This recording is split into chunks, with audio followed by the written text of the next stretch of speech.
전체적으로 보면은 저희가 생각했던 것보다는 높지 않은 것 같아요. 전국적으로 이게 접전 지역이 많아서 전체적으로 투표율이 상당히 높아지지 않을까 이런 생각을 했는데, 사전 투표만 갖고 보면 지난번 우리 2022년 지선 때보다도 2~3% 정도 높은 거니까, 부산의 경우에. 그건 지난 지선은 사실은 상당히 이미 승부가 조기에 결정된 상태에서 이게 선거가 이루어졌던 거라서, 그것하고는 달리 이번에는 초접전이라서 상당히 높아지리라고 생각을 했는데, 그것보다는 좀 낮은 것 같아요. 예. 과거의 그 사전투표와 본투표, 투표 성향의 패턴을 보면 사전 투표율이 높아서 우리한테 유리할 건 없죠. 저는 최근 며칠 다니면서 보니까 물밑에서 바람이 드디어 이제 불기 시작했다고 생각이 되고, 이게 깜깜이 기간 뭐 전후에서 여러 가지 어떤 판세 분석을 종합해 보면 거의 골든 크로스 상황 아닌가 이렇게 보고 있습니다. 현장에서도 느끼고 여러 자료들을 우리도 뭐 여기저기 보고 있으니까.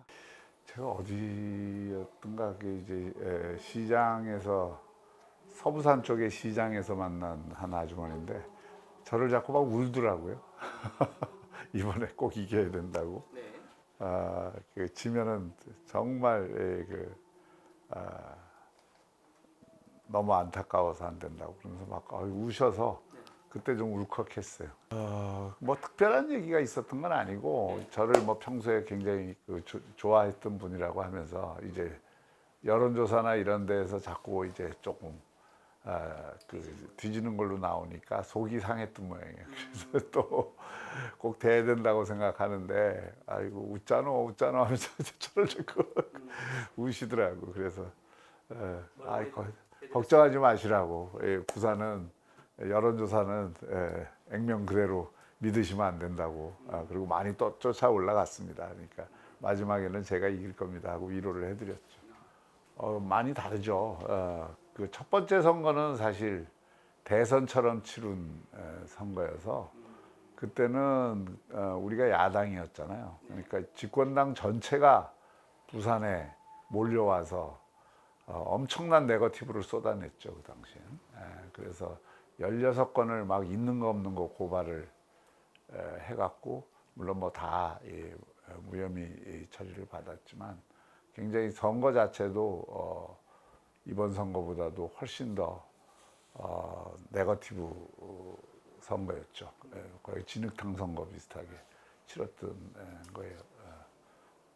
보궐선거가. 그 다음 선거는 너무 또 조용한 선거였고, 이번 선거는 이제 그런 어떤 치열함으로 보면은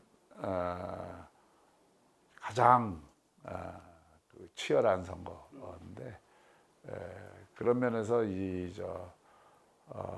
보궐선거 때는 그럼에도 불구하고 승부가 한 열흘 전쯤부터 여론조사에서부터 기울기 시작해갖고, 그게 이제 결과는 더 확대된 형태로 나타나는데, 이번에는 뭐 어쨌든 제가 계속 이제 언더독으로 그 선거를 치렀기 때문에, 이제 현역 시장이 언더독으로 치르는 게 보통 일이 아니에요. 그래서 어쨌든 막판까지 추격전을 벌여서 이제 거의 골든 크로스 수준까지 왔다는 거는 굉장히 어떤 선거보다도 어려운 선거였다. 그리고 저로서는 여러 면에서 하여튼 힘든 선거였던 것 같아요. 쫓아가는 선거가 더 어렵죠. 훨씬 어렵죠. 예. 그러니까 지키는 선거야 뭐 오히려 조금 편하게 했던 거고, 지금은 이제 지키는 선거인데 형세 자체가 불리한 데서 시작을 해서 그 불리한 형세를 극복하는 그런 선거이기 때문에 어느 때보다도 이제 전략이 필요하고, 또 이번 선거에 제일 어려웠던 점은 부산이 이게 보수 분열의 또 새로운 진원지가 될 개연성이 상당히 있었기 때문에 그걸 관리하는 게 대단히 어려웠습니다. 뭐 북갑 선거가 전체 그 부산 선거에 주는 영향이 적지 않아서 이런 것도 많은 사람들이 뭐 어느 쪽에 손을 잡아야 된다는 식으로 그 조언도 하고 이제 압박도 하고 뭐 그렇지만 저는 제가 2019년에 보수 통합을 했던 사람의 입장에서 이제 통합의 관점에서 이걸 관리한다는 게 굉장히 쉬운 일은 아니었습니다. 그래서 결국은 그런 영향들이 부산 선거를 상당히 어렵게 한 요인이었고 저도 이게 선거 전략을 펴는데 굉장히 큰 애로사항이었죠. 개소식, 출정식 뭐 이런 게 개소식도 그랬고 그래서 이제 내가 뭐 당인으로서 당연히 해야 될 일을 했는데도 정치적으로는 그게 또 막 시민들 사이에서 나름대로 해석이 되고 언론도 그렇고 막 그러니까 제가 중간에서 양쪽으로부터 공격받는 그 위치에 처해 있는 경우들이 있었고 저는 기본적으로 이걸 다 끌어안고 내가 선거를 치러야 선거 이후에 이 보수 통합을 하는 데에도 내가 역할이 주어진다. 내가 지금 보수의 감정의 골이 굉장히 깊은데 내가 그건 2019년에 통합운동을 할 때에도 내가 어느 한쪽에서 갖고 통합을 하자 그러면 통합이 되지 않잖아요. 그러니까 조금 그런 어떤 중심을 잡아주는 사람들도 있어야 되는데 그 역할을 불가피하게 제가 해야 되지 않을까 하는 생각을 갖고 있는 거죠. 저는 사실 그 전재수 후보가 삼선 의원도 했고 의원 시절에 저하고도 잘 지냈던 관계고 그리고 상당히 내 호감을 가진 분이에요. 뭐 많은 사람들이 그렇게 생각했겠지만 근데 이제 이번 선거를 치르면서 그런 부분들이 많이 좀 깨졌죠. 내가 좀 실망한 거는 이게 부산이라는 굉장히 크고 복합적인 도시인데 이 도시에 대한 고민을 제대로 한 게 없구나. 그러니까 그냥 뭐 대통령이 만들어준 해양수산부, 북극항로 뭐 이런 틀 내에서 자기를 딱 규정을 하고 그 안에서 나오는 얘기 외에는 부산 발전을 위해서 창의적인 얘기들을 하나도 하는 게 없어요. 그래서 그렇게 해서는 저는 소위 일을 잘하기 참 어렵겠다라는 생각이 들고 시장을 나오려면 적어도 그 대한민국에 대해서도 그렇고 부산에 대해서도 아주 심도 있는 고민들을 했어야 돼요. 북구 주민들의 손을 잡고 또 뭐 이렇게 애환을 들어주고 그건 뭐 국회의원으로서 충분히 잘한 일인데 그게 이 북구에서 자신의 아이디어로 북구 발전을 위해서 뭔가 정책을 만들고 그걸 관철을 시키고 그걸 통해서 지역 변화를 실질적으로 가져오고 이런 건 사실 한 게 없더라고 내가 보니까 전부 남들이 해준 거 그냥 숟가락 얹는 거. 개시장도 내가 본인이 하는 건 줄 알았더니 거의 구의원이 다 했더만. 그리고 이제 숟가락 얹은 거 외에는 없고. 그런데 부산에 대해서 물어봐도 마찬가지야. 맨날 되뇌이는 게 뭐 해수부 이전, HMM 이전, 그거 외에는 없어요. 허황된 뭐 동구장 얘기나 지금 잔뜩 하고 그런 걸로 부산이 변화가 없습니다. 그리고 부산이라는 도시가 이미 세계 수준의 도시인데 세계 수준의 도시를 경영하려면 지금 시대보다 한 발 앞서서 시대의 흐름도 읽고 길목을 지키는 시정을 해야 되거든요. 근데 그러려면 자기 고민의 수준이 세상이 어떻게 돌아가고 거기서 무엇이 현안이고 그 대안을 어떻게 잡아야 된다는 걸 리더가 어느 정도 감을 잡고 있지 못하면 100의 일을 할 수 있다 그러면 공무원들이 시장 없어도 할 수 있는 일이 100이에요. 그러면 그게 50이 될 수도 있고 100으로 80이 될 수도 있는데 시장이 그런 역량을 갖고 있으면 이 100을 150 만들 수 있고 200도 만들 수 있어요. 이제 그런 면에서는 좀 아쉬움이 많았죠. 내가 그 공약 전체를 안 들여다봐 갖고 뭐라고 얘기하는 뭐한데 예를 들어서 첫 번째 공약이 우리 저 추경에 다 들어가 있는 거에 추가한다 그러니까 제가 조금 황당했고, 그다음에 이제 뒤집는 공약이었고, 내가 하는 거 뒤집겠다는 거. 그리고 그건 해서는 안 되는 짓이에요.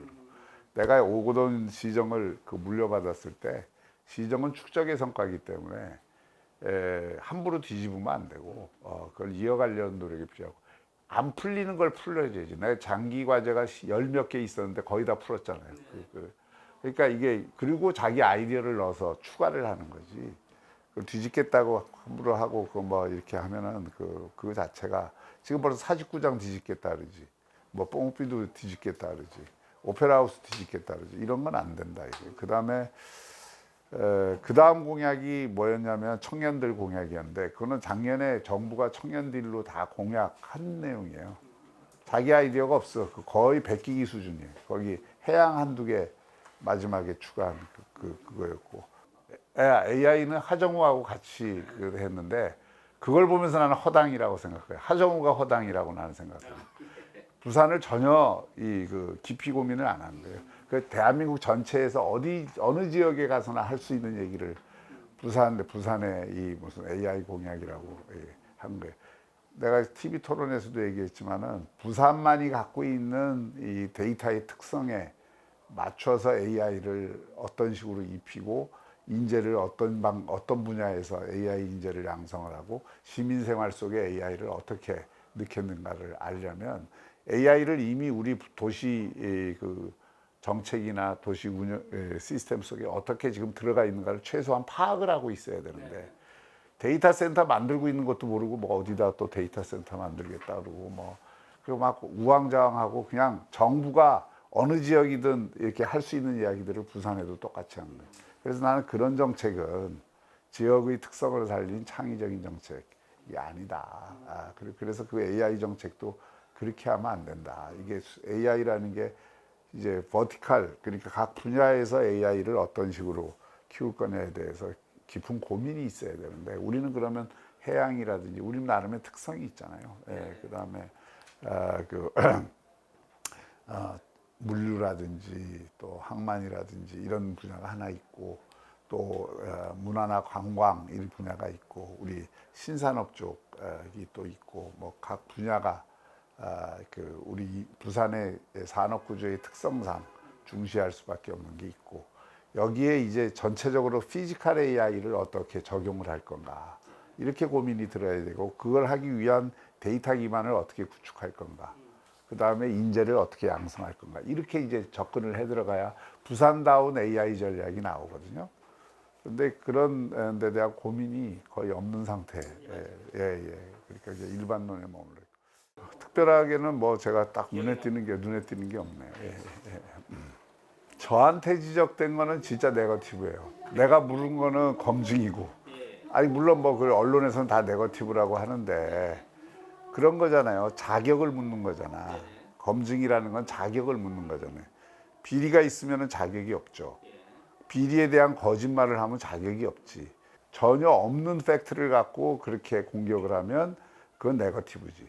근데 이미 세상에 다 밝혀져 있고 수사까지 받았고, 그 수사가 미진할 뿐만 아니라 권력이 비호했다는 의혹이 분명히 있고, 그 다음에 거기서 본인 그 까르띠에를 받았다는 게 의심되는 정황이 분명히 나와 있고, 시계 번호까지 나와 있고, 그러면 시민들이 그걸 물어야지. 안 물을 수 있어요. 언론도 묻는데, 언론이 묻는 걸 똑같이 내가 물은 게 그게 어떻게 네거티브냐고. 책임 정치를 하는 사람들은 설명을 할 책임이 있는 거예요. 시민들이 묻고 있는 거에 대한 설명할 책임. 그래서 청문회도 있는 거고, 다 이런 TV 토론도 있는 거지. 그걸 네거티브라 그러면 나는 굉장히 억울하다고 보고.